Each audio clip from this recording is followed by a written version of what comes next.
Welcome to the Jill on Money Show. It's Sunday, August 14th, and today we are re-airing an interview that we conducted with David Epstein. He is the author of Range, Why Generalists Triumph in a Specialized World. Yesterday, we talked about how David came upon this topic. It's through an interesting connection, so listen to that episode first. Today, we're focusing on the difference between those who generalize and specialize and how that translates into your career. So here is the second part of our interview with David Epstein. Talk a little bit about how the generalization versus specialization, how that now translates into career. Because, you know, I am much older than you are, but when I was brought up, it was sort of like, go get a liberal arts education, figure out what you want to do. And you might fart around a little bit and go one way, go the other way, zigzag, whatever. And now it seems that we are asking our younger generation of, let's say Gen Z or whoever comes next, to find specialization, like go to code camp, become a coder. What is the problem with that model, and what is the advantage of more of the generalist? Let's just call it there was a guy who wrote a book in praise of the liberal arts education. So give us both sides of that. Yeah, and I actually decided that was Fareed Zakaria's book, and I decided to proactively stay away from that because I didn't want to prescribe a certain course, but rather that just people should be broad. And one of the main advantages, not that there's anything wrong with coding at all, one of the most important advantages has to do with what economists call match quality, which is the degree of fit between your interests, your abilities, and the work that you do. And that turns out to be incredibly important for your long-term motivation and for your productivity.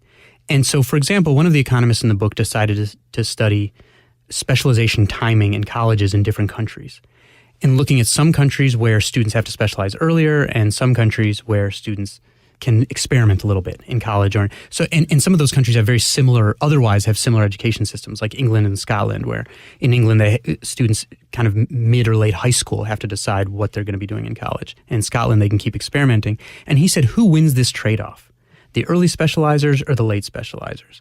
And it turned out it was the late specializers. In fact, the early specializers do jump out to an income lead when they graduate because they have more sort of specific skills.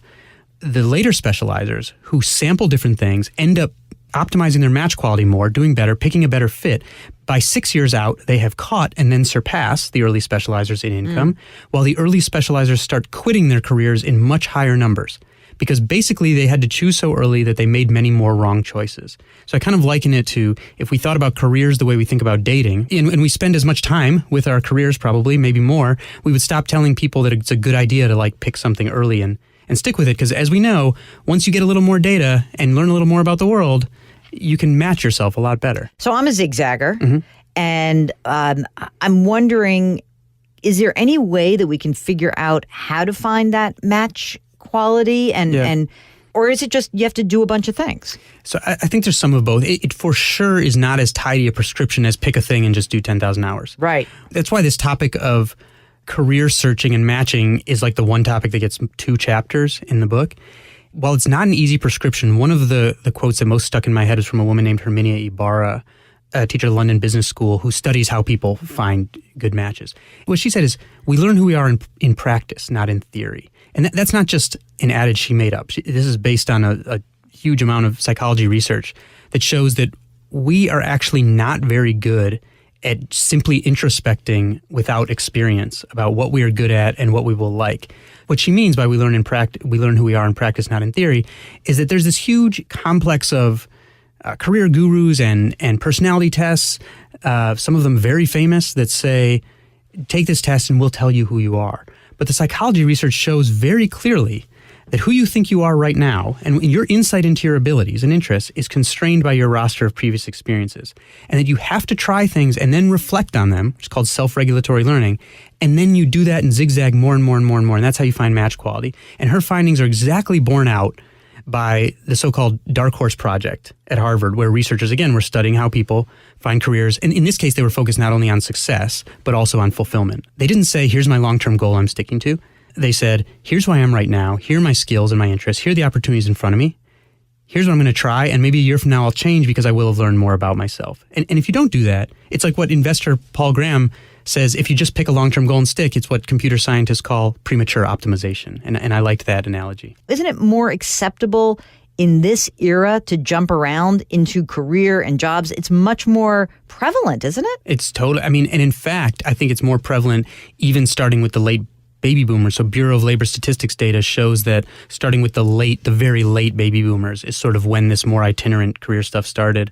And that cohort had about 12 different jobs on average from ages 18 to 50, and now it's even more so, right? And so there's something else I mentioned in the book that's relevant to this called the end of history illusion, this psychology finding that shows that we all realize when we're asked, have we changed a lot in the past? We say, yes, of course, on all these experiences. But will we change a lot in the future? No, not that much, right? And we're always wrong. We always change more than we think.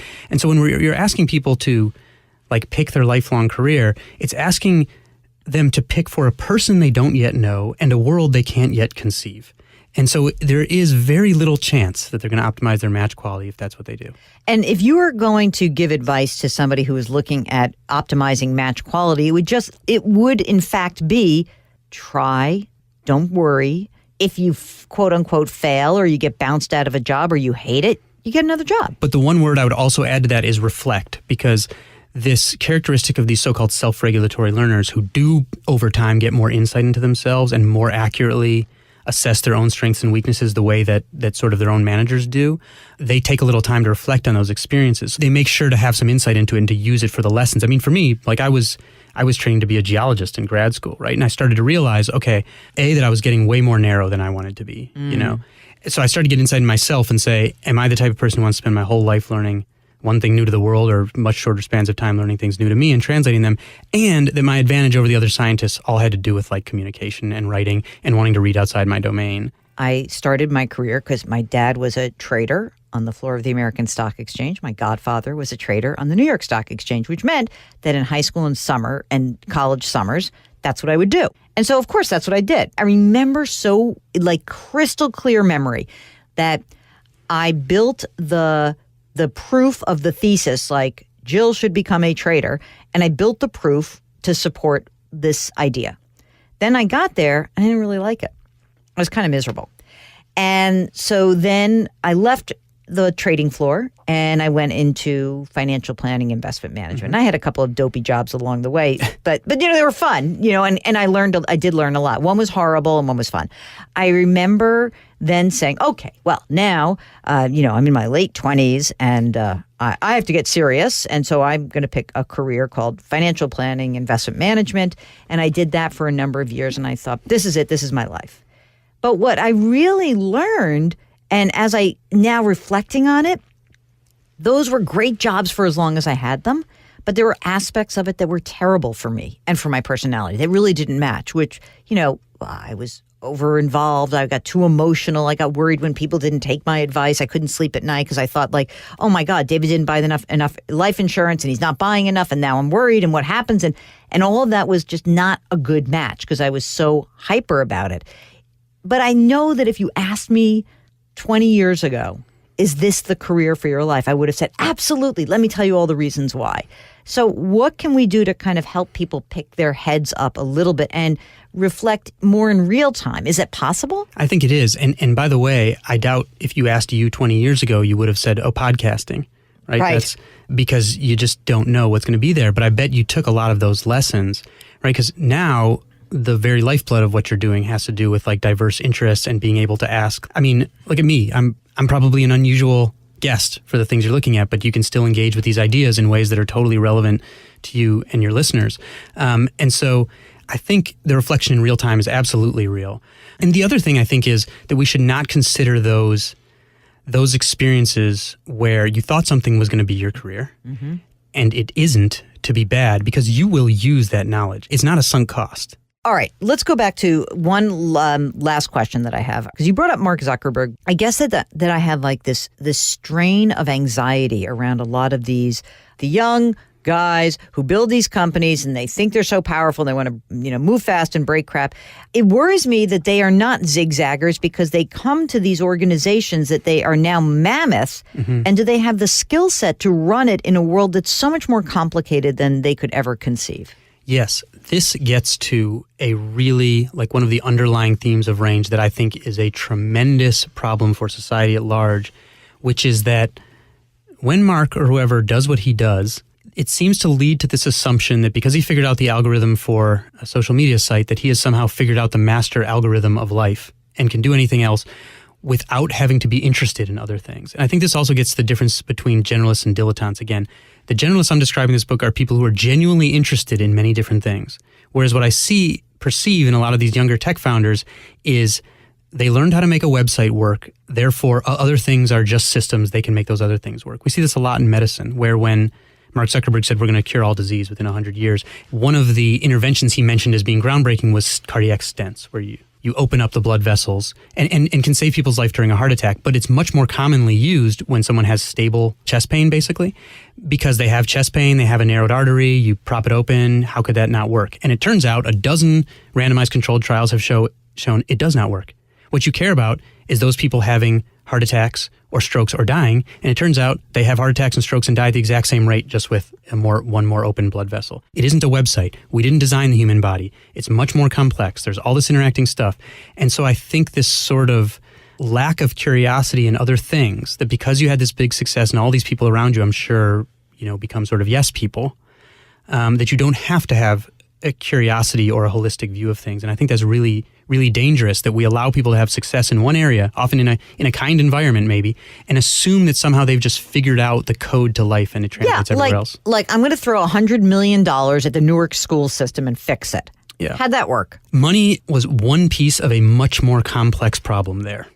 And so I think it was naive to assume that that's what was going to fix the problem. And if you looked at that, like, there were a lot of places where money is not the problem and there's still school system issues. So I think that was a lack of appreciating historical context. Another part of Range deals with people who are, let's say, specialists. Yeah. And their ability to maybe look at what could happen in the future. And they do kind of sell themselves all the time. I get pitched like, well, Joe can come on your show, or Joanne can come on your show, and she'll tell you where the market's going next. Yeah.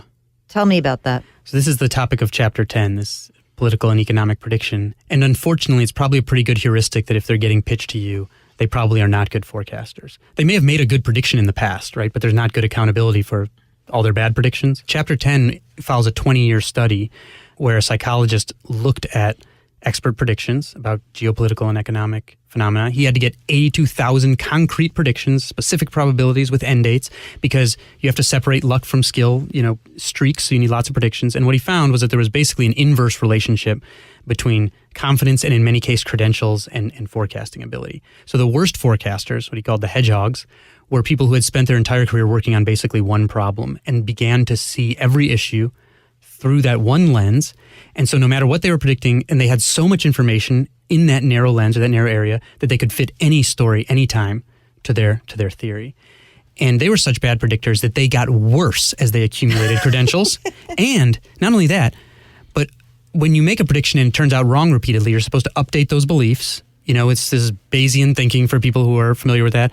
The worst specialists, the most narrow specialists, would update in the wrong direction, where when they would get stuff wrong, they would reinforce their previous beliefs that sent them wrong. They would always just say, I was just wrong by a little, or the timeline was just off, right? This is what a lot of investment is. I was right, the timeline was just off. Right, I told you the tech stocks were going to sell off, but you told me 3 years before they actually did. If the timeline is off, you are wrong when it comes to these sorts of things, and you're not accountable. Thank you so much for listening. We love this David Epstein book, and we are going to re-air a few more interviews. And throughout the month, we're going to be re-airing some of our favorite interviews with authors. So stay tuned. There's Cal Newport, there's Brad Stolberg, there's Katie Milkman, all ahead in the next few weeks. Jill on Money is where all of our content lives. You can go to our website, jillonmoney.com, click the Contact Us button. Let us know if you want to come on the air, because we're gearing up for more of our conversations with you guys after Labor Day. Don't forget, while you're on the website, sign up for the free weekly newsletter. It's free, okay? For goodness sake, it's free. Do something nice for someone else today. Grit, growth, grace. Thank you for listening. We'll talk to you tomorrow.